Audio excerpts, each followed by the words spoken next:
اللہ کے رسول ہدایت کے لیے پریشان ہوتے تھے، جب ہدایت کا پیغام قبول نہیں کرتے لوگ تو پریشان ہوتے ہیں اللہ کے رسول، یہ کیوں نہیں؟ لہٰذا دیکھیں بعض آیات میں فرمایا، یہاں تو ہے عزیز علیہ ما عنتم حریص علیکم، وہ حریص ہیں، کس پہ حریص ہیں؟ دیکھیں ایک حریص ہوتا ہے جو ہم کہتے ہیں کہ مال کا حریص ہے، یہ منفی لفظ ہے، لیکن اللہ کے رسول بھی حریص ہیں، کس پہ؟ تمہاری ہدایت پہ حریص ہیں۔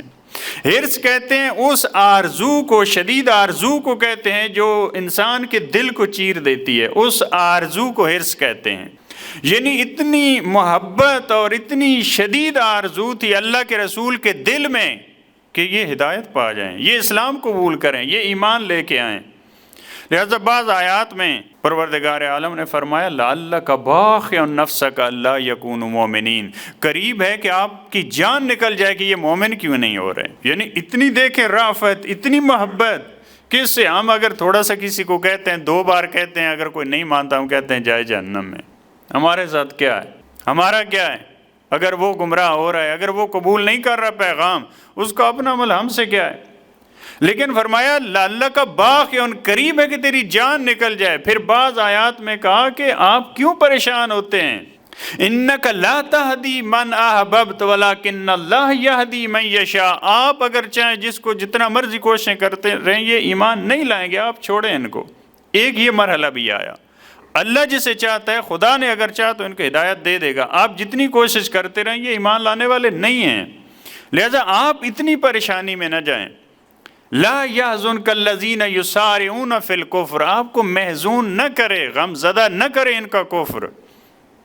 یعنی دیکھیں اتنی ہمیں اکسایا جاتا ہے کہ آپ جائیں، ہدایت کریں، پیغام پہنچائیں، ہمیں یہ کہا جاتا ہے، لیکن اللہ کے رسول کو کہا جا رہا ہے کہ آپ تھوڑی کریں تبلیغ، آپ اتنا پریشان نہ ہوں۔ جیسے عبادت کے مرحلے میں دیکھیں اللہ کے رسول کی کیا عظمت اور کیا ہستی ہے، ہمیں کہا جاتا ہے کہ آپ عبادت کریں، ان کو کہا جا رہا ہے قم اللیل الا قلیلا۔ یعنی ہر مرحلے میں، چاہے وہ اجتماعیات ہوں، چاہے وہ فردی عبادت ہو، انفرادی عبادت ہو، ہر مرحلے میں اللہ کے رسول اس بلندی اور معراج پہ ان کو کہا جا رہا ہے آپ کم کریں، آپ کم اٹھا کریں، آپ اتنا محزون نہ ہوں، اتنا غم زدہ نہ ہوں، آپ اتنا اپنے آپ کو تکلیف نہ دیں۔ یعنی اس مرحلے پہ اللہ کے رسول حریص علیکم بالمؤمنین رؤوف رحیم، مومنین کے ساتھ کیا ہے؟ دیکھیں میں نے عرض کیا یہ خاص رأفت ہے، یہ خاص رحمت ہے۔ قرآن کریم میں پروردگار عالم نے یہ 2 نام ختمی مرتبت کے علاوہ کسی نبی کو نہیں دیے۔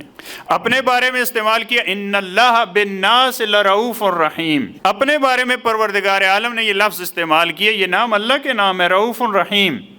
وہی نام کس کے لیے استعمال کیے ہیں؟ ختمی مرتبت کے لیے، یہ مومنین کے لیے رؤوف ہیں۔ باقی انبیاء کو دوسرے القابات، دوسرے اوصاف، وہ بھی اللہ کے اسماء کی تجلی ہیں، لیکن مکمل تجلی اللہ کے صفات کی اور اس کی رحمت کی، وہ رحمت للعالمین ہیں۔